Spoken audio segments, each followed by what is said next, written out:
नमस्कार दोस्तों, आप देख रहे हैं रहस्य के पार और आज इस वीडियो में एक्सप्लेन करेंगे वैम्पायर डायरीज का सीजन 6 का एपिसोड नंबर 1। तो चलिए शुरू करते हैं। शुरू करने से पहले वीडियो को जरूर लाइक करें, चैनल को सब्सक्राइब करें, दोस्तों के साथ शेयर करें और इंस्टाग्राम पे फॉलो कर सकते हैं। और आज हम शुरू करने जा रहे हैं नया सीजन नंबर 6। तो चलिए शुरू करते हैं।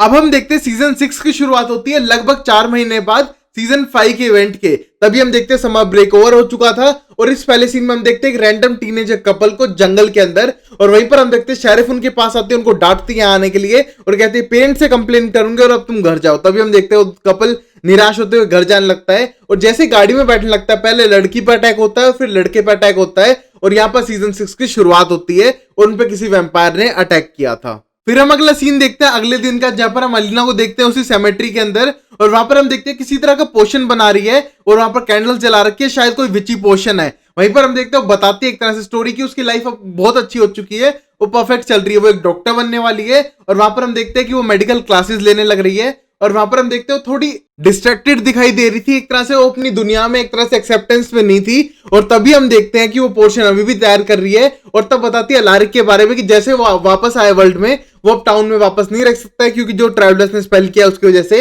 इसलिए हमारे कॉलेज का प्रोफेसर बन चुका है और वहां पर भी वो ब्लड पीता हुआ दिखाई देता है क्योंकि वो भी एक तरह से वैम्पायर है। तभी अलीना बताने लगती है टाउन के बारे में कि वो टाउन में नहीं जा पा रहे हैं इतने दिनों से क्योंकि स्पेल की वजह से। नंबर 1, नंबर 2, एक तरह से अब टाउन बहुत ही ज्यादा बेटर हो चुका है। पहले से कुछ लोग तो वापस आए नहीं है टाउन में, बट फिर भी टाउन इंप्रूव हो रहा है और मिस्टिक फॉल्स का जो मिस्टिक रिल्स है वो भी जल्दी खुलने वाला है। वहीं वो बताती है एक तरह से मैट इंप्रूव हो चुका है पर्सनली और बेसिकली वो ज्यादा एक तरह से स्ट्रॉन्ग बनने की कोशिश कर रहे हैं। और मेरे भाई जेरेमी की बात करें तो ना बात करें तो बेटर है, पूरे दिन गेम खेलता है और लड़कियों को नई नई लड़कियों को डेट कर रहा है बानी के जाने के बाद। और ये कहने के बाद हम देखते हो बहुत ही ज्यादा फ्रस्ट्रेट थी अपने भाई से। और फिर अलीना बताती है स्टेफन से तो मुझे महीनों में बात नहीं हुई है, पता चला किसी विच का पीछा करते वो टाउन छोड़ के जा चुका है और कहीं पर जॉब करके अपनी नई लाइफ सेटल कर रहा है और वापस नहीं आना चाहता क्योंकि उसको बहुत ज्यादा बुरा लग रहा है उसके भाई के लिए और वो उस टाउन में वापस आने के लिए बिल्कुल भी रेडी नहीं है।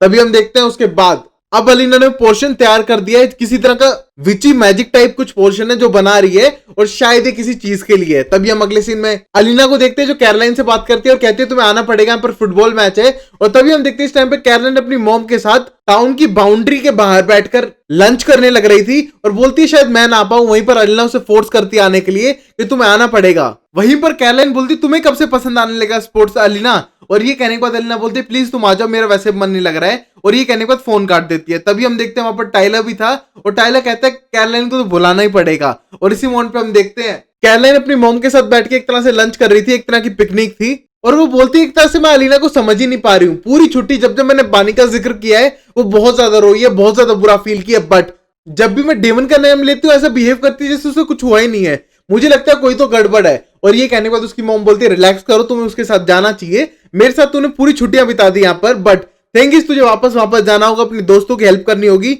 ऊपर से अलीना ने बहुत कुछ सहा अपनी जिंदगी में, अगर वो नहीं दिखा रही दुख तो उसका कोई रीजन होगा और तुम्हें उसको हेल्प करनी चाहिए। और ये कहने के बाद हम देखते हैं कि शेरिफ को भी फोन आया था जिस मैसेज में लिखा था कि 2 लोग एक तरह से हॉस्पिटलाइज्ड हैं, बच्चे हैं टीनेजर किड्स जिनको एक तरह से गले पे काटा गया है और वो बहुत ज्यादा सीरियस हालत में। और ये कहने के बाद बोलती है शायद एक वैम्पायर अटैक है। और कैरोलाइन बोलती है मैं टाउन में वैम्पायर कब से आने लग गए, बोलते टाउन के बाहर वाली बाउंड्री पे होंगे और मैं उन कल बच्चों से मिली थी, अब मुझे मामला संभालना पड़ेगा, बाय कैरोलाइन मुझे जाना पड़ेगा। और वहां से उठ जाती है। जैसे ही शेरिफ जाने लगती है हम देखते हैं कि कैरोलाइन उसकी बास्केट पकड़ाती है, बट तभी हम देखते हैं उसका हाथ जलने लगता है जैसे बाउंड्री के अंदर आती है और तभी पीछे हट जाती है। ये देख के उसकी माँ को बहुत ज्यादा बुरा लगता है कि वो बाउंड्री को क्रॉस करते मर जाएगी और उसका हाथ भी जलने लगता है। और तभी हम देखते हैं कि ये सारी बातें अलीना एक तरह से डेमन को बता रही है और कह रही ये थी मेरी बातें पूरे 3 महीने की और तुम बताओ तुम्हारी लाइफ में क्या चल रहा है। और ये कहने को डेमन बोलता है मुझे अजीब लग रहा है कि अलारिक वापस जिंदा हुआ तो हुआ किस लिए, एक कॉलेज प्रोफेसर बनने के लिए। और ये बोलने को दोनों हंसने लगते हैं और एक साथ बैठते हैं वहां पर सेमेट्री के अंदर वो दोनों अकेले थे। अब हम अगले सीन में अलारिक की क्लास को देखते हैं जो अलारिक एक तरह से विचेस और कल्ट्स के बारे में पढ़ाने लग रहा था। तभी हम देखते हैं क्लास में लेट आता है टाइलर और सीधा लिव के पास जाके बैठ जाता है। वहीं पर हम देखते हैं लिव और उसके बीच में थोड़ा अट्रैक्शन दिखाई दे रहा था। वही हम देखते हैं इस टाइम पे अलीना ब्लड पीने लग रही है जिसकी स्मेल अलारिक को आने लग रही है। अलारिक बोर्ड पे लिखने के लिए मुड़ जाता है और धीरे से विस्पर करके बोलता है अलीना को अलीना तुम जो पी रही हो गलत है, एक तरह से मुझे स्मेल आ रही है और ये सारे बच्चे मुझे सॉसेजेस की तरह दिखाई दे रहे हैं, इन सब पे अटैक कर सकता हूं मैं, तुम कंट्रोल करो।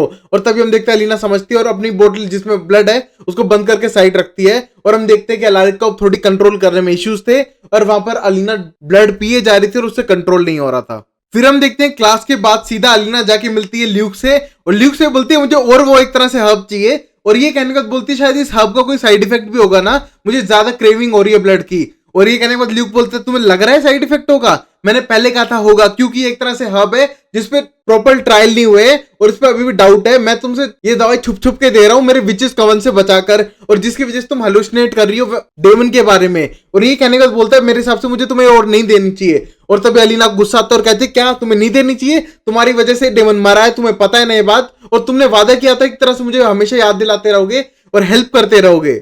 और तभी ल्यूक बोलता है हाँ मुझे सब कुछ याद है, मैंने तुम्हें हेल्प किया, इसी वजह से मैंने अलारिक को एक तरह से डे लाइट ब्रेसलेट बना के दिया और ऊपर से तब से तुम्हें हेल्प कर रहा हूं, बट ये तुम्हारे लिए ज्यादा अच्छा नहीं है। बट तभी हम देखते हैं अलीना बिल्कुल भी उसकी बात मानने के लिए तैयार नहीं थी और बोलती इन सबको छोड़ो, मुझे नेक्स्ट बैच चाहिए क्योंकि मुझे फिर से डेमन को देखना है और तुम मेरे रूम में आके वो दे जाना। अब फिर अलीना सीधा फोन करती है मैट को और पूछती है कि जेरेमी कर क्या रहा है, कि पढ़ाई कर रहा है कि नहीं कर रहा है। और तभी हम देखते हैं मैट बोलता है हाँ शायद थोड़ी बहुत तो कर रहा है और तभी वो बोलती है प्लीज मुझे उससे बात कराओ। तभी हम देखते हैं वो गेम खेल रहा था और तभी स्पीकर पे कॉल करते ही जेरेमी को डांटती है एक तरह से अलीना और कहती है कुछ प्रोडक्टिव तो करो, क्या पूरे दिन बैठे रहोगे। और तभी जेरेमी बोलता है वैसे तुम टाउन में अंदर आ नहीं सकती हो, क्या फायदा, और तुम जितना बोलना है बोल लो। और ये बोलने के बाद अब अलीना बोलती है मुझे पता है मैं टाउन में नहीं आ सकती हूँ, मैं शेरिफ से बोल के तुम्हें एक तरह से अरेस्ट करा के टाउन के बॉर्डर पे बुलाऊंगी और वहां पर तुम्हारे पिछवाड़े पे लात मारूंगी, तब तुम सुधरोगे। और उसी मोमेंट पे हम देखते हैं कि वो बोलती है मैट प्लीज तुम इसे संभाल सकते हो ना। और तभी मैट फोन वापस लेता है और कहता है पक्का मैं इसको संभाल लूंगा, तुम्हें चिंता करने की जरूरत नहीं है। और ये कह के हम देखते हैं अलीना फोन काट देती है। अब हम देखते हैं मैट को फोन काटने के बाद थोड़ा गुस्सा था और रिस्पॉन्सिबिलिटी लेके एक तरह से जेरेमी को डांटने लगता है और बोलता है कि जो तुम कर रहे हो सही है, एक तरह से पूरे दिन बिस्तरों में पड़े रहते हो, हाँ मानते हो बानी जा चुकी है तो किसी भी लड़की को डेट कर रहे हो, टाइम पास कर रहे हो, ये लाइफ नहीं है जेरेमी, तुम्हें सुधरना पड़ेगा। और तभी जेरेमी बोलता है अच्छा कैसे सुधरू तुम्हारी तरह, किस तरह बन जाऊं तुम्हारी तरह कि जो एक तरह से फाइटिंग स्क्वाड में लड़ रहा है, किससे फाइट करोगे, यहाँ पर कोई भी नहीं है, जब तक ये मैजिक है वहां पर कोई भी विच वैम्पायर अंदर नहीं आ सकते हैं। और तभी हम देखते हैं मैट बोलता है हाँ अभी तो कोई भी नहीं आ सकता है बट कुछ टाइम बाद कुछ लोग आ सकते हैं, क्योंकि जैसे कैरोलाइन या फिर कोई और ढूंढ लेगा इस स्पेल को तोड़ने का तो वापस वैम्पायर यहाँ पर आएंगे प्रॉब्लम्स के साथ, तो इतना इजी नहीं है। और ये कहने के बाद बोलते तुम हंटर हो यार जेरेमी, हंटर हो तुम एक तरह से कर सकते हो कुछ, या बिस्तर में पड़े रहने से कुछ नहीं करेगा। और ये कहने के बाद हम देखते हैं जेरेमी को कुछ कुछ बातें समझ आ रही थी। अब अगली सीन में हम देखते हैं स्टेफन को जो कहीं गैरेज में काम कर रहे हैं बहुत दूर जगह पर, और तभी हम देखते हैं जो उसका मालिक है उस ओनर है वो बहुत ही ज्यादा खड़ूस है, उसका पेचेक काटने लग रहा है। और तभी हम देखते हैं ये सीन के बाद भी स्टेफन कुछ नहीं करता, वहां से चुपचाप जाने लगता है। और तभी उसको फोन आता है अलारिक का और अलारिक पूछता है कि तुम्हारी सिचुएशन कैसी है और ऊपर से तुम ढूंढ पाए कि नहीं ढूंढ पाए उस विच को जिसको तुम यूज कर सको एक तरह से दूसरी साइड से भाई को लाने के लिए। और तभी बोलता है हाँ मैं ट्राई तो कर रहा हूँ ढूंढने का बट इतना आसान नहीं है, और वो पूरा ट्राई करता रहेगा। तभी हम देखते हैं ये कह के फोन काटता है और उसके सामने उसे एक लड़की मिलने आ चुकी थी। वहीं पर हम देखते हैं जब अलारिक फोन काटता है वहां पर आ जाती है कैरोलाइन, और कैरोलाइन आने के बाद उससे बात करने लगती है और बहुत सारी बुक्स लाके रख देती है। और यही देख के बोलता है अलारिक कि तूने इतनी सारी बुक पढ़ ली, और बोलती है हाँ मैंने सारी बुक्स पढ़ ली हैं और मुझे और बुक चाहिए ट्रैवलर उनके मैजिक के बारे में। और ये कहने के बाद बैठ जाती है और बोलती है मुझे स्टेफन की थोड़ी चिंता है, क्योंकि जब से वो गया टाउन छोड़ के उसने ना बात की है ना मेरा फोन उठा रहा है, मुझे लगा था किसी माउंटेन्स में जहां पर नेटवर्क नहीं आ रहा, बट तुम सबसे तो बातें हो रही है मेरे से नहीं हो रही है। और ये कहने को थोड़ी उदास हो जाती है और बोलते चलो कोई नहीं मुझे वो एक और बुक दे दो मैं यहां से चलती हूँ। तभी हम देखते हैं स्टेफन की साइड लेते हुए अलारिक समझाता है कि तुम्हें बुरा फील करने की जरूरत नहीं है, शायद वो तुमको दुखी नहीं करना चाहता हो और तुम्हारे बेटर के लिए सोच रहा हो इसलिए तुमसे बात ना कर रहा हो। और ये कहने के बाद हम देखते हैं कि इस बात को कैरोलाइन एक्सेप्ट करने के लिए तैयार नहीं थी, और ये कहने के बाद हम देखते हैं वहां से बुक लेती है और वहां से चली जाती है। फिर हम देखते हैं अलीना वेट कर करके थक गई थी और सीधा जाती है ल्यूक के रूम में और बोलती है ल्यूक तुम तो मेरे कमरे में 5 बजे आने वाले थे हब लेके, और ये कहने को बोलता है हाँ आने तो वाला थे बट मेरा प्लान चेंज हो गया। तभी हम देखते हैं अलीना रूम में आती है और कहती है जो तुम कर रहे हो सही नहीं कर रहे हो, तुमने वादा किया था मुझे वो दोगे। वहीं पर ल्यूक बोलता है मैं तुम्हें नहीं देने वाला हूं, तुम्हें अपने आप पे कंट्रोल करना चाहिए। और तभी हम देखते हैं अलीना को गुस्सा आने लगता है और कहते हैं तुम मेरी ब्लड थर्स्ट की वजह से कर रहे हो ना, डोंट वरी मैं एक तरह से मेडिकल स्टूडेंट हूं, मैं वहां से चुराती रहती हूँ ब्लड बैग, कोई बड़ी बात नहीं है। तभी बोलता है नहीं दे सकता मैं। और ये कहने के बाद बोलती है तुम मेरे कैसे दोस्त हो जो मुझे हेल्प ही नहीं कर रहे हो। और तभी ल्यूक बोलता है मैं तुम्हारा ऐसा दोस्त हूं जो तुम्हें हेल्प कर रहा हूं कि इस एडिक्शन से बचाने के लिए, जो जा चुका है उसको पास ऑन होने दो ना, क्यों एक तरह से अपने दिमाग में बैठा के बैठ रही हो कि डेमन जिंदा है। और ये सुनने का हम देखते हैं अलीना गुस्सा आता है, उसको दीवार में लगाती है और कहती है मुझे वो हब दोगे या फिर मैं तुम्हें जान से मारूं। और ये कहने के बाद हम देखते हैं कि ल्यूक बहुत बुरी तरह से डर चुका था। फिर हम अगले सीन में अलीना को देखते हैं जो एक तरह से डेमन को फिर देख पा रही थी, मतलब उसने ल्यूक से एक तरह से वो मेडिसिन छीन ली है। और तभी हम देखते हैं वो बात करने लगती है और बहुत ही ज्यादा खुश होती है डेमन से बात करके, और गाड़ी चलाते हुए कहीं जा रही थी। फिर हम देखते हैं कॉलेज के अंदर पार्टी चलने लग रही है और वहां पर हम देखते हैं टायलर ड्रिंक कर रहा है। और तभी हम देखते हैं वो टकराता है अलारिक से और अलारिक बोलता है तू इतनी मत पी, पहली बात तेरा फिर से वेयरवुल्फ कर्स जग जाएगा, इससे बेटर है तो ड्रिंक मुझे दे और थोड़ा अपने आप पे कंट्रोल कर। और ये कहने का बोलता है मुझे कोई परवाह नहीं है। और तभी हम देखते हैं बार बार लिव की तरफ देख रहा था और तभी ये अलारिक ऑब्जर्व करता है और कहता है वो लड़की तुम्हारे लिए सही नहीं रहेगी, बेटर है, और उसकी ड्रिंक लेके वहां से चला जाता है। और ये देख के हम देखते हैं वो लिव को अब तक देख ही रहा था और लिव उसे देख रही थी। फिर हम देखते हैं अलारिक को जो आगे जाता है और एक तरह से ब्लड बैग से अपने अल्कोहल बोतल के अंदर ब्लड भरता है और उसमें से पीने लगता है। और तभी हम देखते हैं वो मिलता है अलीना की प्रोफेसर है उससे, और वो बोलती है कि एक तरह से चलो कोई तो मिला है जो 20 से ऊपर का है। और ये बोलने को स्माइल करता है और कहता है कि मेरा नाम अलारिक है और मैं यहाँ पर एक तरह से कल्ट स्टडीज पढ़ाता हूँ। वो कहने को बोलती है ये चीज भी है। और ये कहने को हम देखते हैं कि अब अलारिक ऑफेंड होता है और बोलती है हाँ सॉरी मैं मेडिकल टीचर हूँ तो मुझे नहीं पता इनके बारे में। और ये कहने के बाद वहां से चली जाती है, बट बोलती है क्या मैं तुमसे ड्रिंक कर सकती हूँ तुम्हारी बोतल से। और ये कहने के बाद हम देखते हैं अलारिक बोलते हैं शायद नहीं, क्योंकि एक तरह से मैं जर्मोफोब हूँ, बट रियलिटी ये थी कि उस दारू की बोतल के अंदर ब्लड भरा था। और ये कहने के बाद बोलते हैं मुझे कॉल करनी है, मैं यहाँ से चलता हूँ। और ये एक तरह से उस मेडिकल टीचर को अजीब लग रही थी बात, बट अलारिक एक तरह से ब्लड को छुपाने के लिए वहां से चला जाता है। अब हम देखते हैं अलीना को जो एक तरह से टाउन के आसपास गाड़ी में घूम रही थी और उसके साथ उसको एक तरह से डेमन दिखाई दे रहा था जो रियल नहीं था। तभी हम देखते हैं इस बंदी को उतरते हुए देखती है गाड़ी से जिसकी गाड़ी खराब हो गई थी। तभी हम देखते हैं उसको हेल्प करने के लिए उतरती है और लड़की बोलती है कि वो दूर से आई है, न्यूयॉर्क से आई है, उसको पता नहीं है जगह के बारे में और गाड़ी खराब हो गई। तभी हम देखते हैं अलीना अपने आप पर कंट्रोल नहीं कर पाती और उस पर फीड करना शुरू करती है। वहीं पर हम देखते हैं डेमन का जो हेलुसिनेशन है उससे बोलते हैं तुम्हें कंट्रोल करना पड़ेगा वरना तुम सब लोगों को इस तरह मार दोगी। तभी हम देखते हैं अलीना बोलती है वो कंट्रोल कर सकती है और एक तरह से धीरे धीरे फीड करना शुरू करती है। बट तभी हम देखते हैं वहां पर कैरोलाइन आ जाती है और उसको रोकती है और कहती है तुम क्या कर रही हो, तुम किसी पे फीड कैसे कर सकती हो अलीना। और ये कि देखता है अलीना उसे छोड़ देती है और लड़की वहां से भागने लगती है। अलीना उसका पीछा करती है बट वो लड़की बाउंड्री के पार पहुंच चुकी थी जिससे वो बच जाती है और अलीना की बॉडी चलती है जिससे कि वो वापस आ जाती है। तभी कैरोलाइन उसको बुलाती है और कहती है तुम कर क्या रही हो ऐसे, और वही हो क्या तुम जिसकी मॉम तलाश कर रही है कि कोई एक वैम्पायर है जो आसपास एरिया में एक तरह से लोगों पे अटैक कर रहा है। और तभी हम देखते हैं कि अब अलीना बोलती है कि वो जानबूझ के नहीं कर रही है, बट जो दवाई ल्यूक दे रहा है उसकी वजह से एक तरह से हेलुसिनेट हो रहा है और उसे एक तरह से बहुत ज्यादा ब्लड थ्रस्ट लग रही है। और ये सुनने के बाद कैरोलाइन बोलती है इस वजह से तुम ये सब कर रही हो और तुमने ऐसा किया क्यों। और ये कहने के बाद अलीना बोलती है डेमन को देखने के लिए, उस दवाई की वजह से मुझे एक तरह से डेमन दिखता है और जिससे मुझे खुशी मिलती है। और ये कहने के बाद कैरोलाइन बोलती है अच्छा इसलिए तुम उसको याद नहीं कर रही हो क्योंकि तुम पूरे 3-4 महीनों से उसको हेलुसिनेट करने लग रही हो कि वो तुम्हारे साथ है, ऐसा करना चाहिए तुम्हारे डेड बॉयफ्रेंड के बारे में और ये सब गलत है एक तरह से। तभी हम देखते हैं अलीना बोलती है क्या गलत नहीं है तुम बताओ, तुम सब लोग ऐसे भूल चुके हो जैसे कुछ हुआ ही नहीं है। वहां पर स्टेफन को देखो टाउन छोड़ के जा चुका है, किसी को परवाह ही नहीं है, यहाँ पर मैं अकेली करूँ तो करूँ क्या। और ये कहने के बाद हम देखते हैं कैरोलाइन बोलती है डोंट वरी मैं सिचुएशन हैंडल करूंगी, हम किसी तरह वापस लाएंगे, तुम्हें बुरा फील करने की जरूरत नहीं है, गाड़ी में बैठो वापस जाओ, मैं यहाँ पर मामला संभालती हूँ, ऐसा करती हूँ मॉम से कॉल करती हूँ, मॉम से पूरी बात करती हूँ और सब सही कर देंगे। और ये कहने के बाद हम देखते हैं कि अब अलीना कार में बैठ जाती है और फिर से उसे डेमन दिखाई देने लगता है। वहीं हम देखते हैं वो लड़की जो भाग गई थी काटने के बाद वो सीधा पहुंच चुकी थी मिस्टिक फॉल्स के टाउन के बीचों बीच। वहीं पर हम देखते हैं मैट उसे संभालने की कोशिश करता है और उसका घाव देख के समझ जाता है कि वैम्पायर अटैक है। और तभी हम देखते हैं कि उसको वहां से ले जाने लगता है, बट जो उनका टीम लीडर कोच होता है जो उनको ट्रेनिंग करवा रहा था वो पूछता है इससे क्वेश्चन पूछो इसने किया क्या है। और ये कहने के बाद वो बोलती है एक तरह से एक लड़की थी। तभी हम देखते हैं मैट बोलता है कोई लड़की नहीं थी, कोई जानवर था। और ये क्या वहां से जाने लगता है, बट वो लड़का एक तरह से जो उनका ग्रुप लीडर था वो बोलते नहीं इससे मुझे बात करनी है। बट तभी हम देखते हैं शेरिफ आके उसे रोकती है और कहती है हम इसको संभाल लेंगे और मैट तुम इसे हॉस्पिटल लेके जाओ। और वहीं पर लड़के को शक होने लगता है, बट तभी शेरिफ बोलती है डोंट वरी मैं अपने आप संभाल लूंगी इस टाउन के अंदर और तुम्हें एक तरह से बीच में लीडर बनने की जरूरत नहीं है। और ये कह के शेरिफ सारा मामला संभाल लेती है। अब हम अलीना को देखते हैं, अलीना एक तरह से स्टेफन को फोन करती है। वहां पर स्टेफन अपने एक तरह से कॉटेज के अंदर आ चुका था बट वो एक तरह से फोन नहीं उठाता है, बट तभी हम देखते हैं तीसरी बार फोन करने पे उठा लेता है। वहीं पे हम देखते हैं अलीना रो रही थी और कह रही थी कि तुम मुझे एक तरह से हेल्प कर सकते हो, कि तुम मुझे बता सकते हो कि तुम कैसे दिन में उठते हो वापस,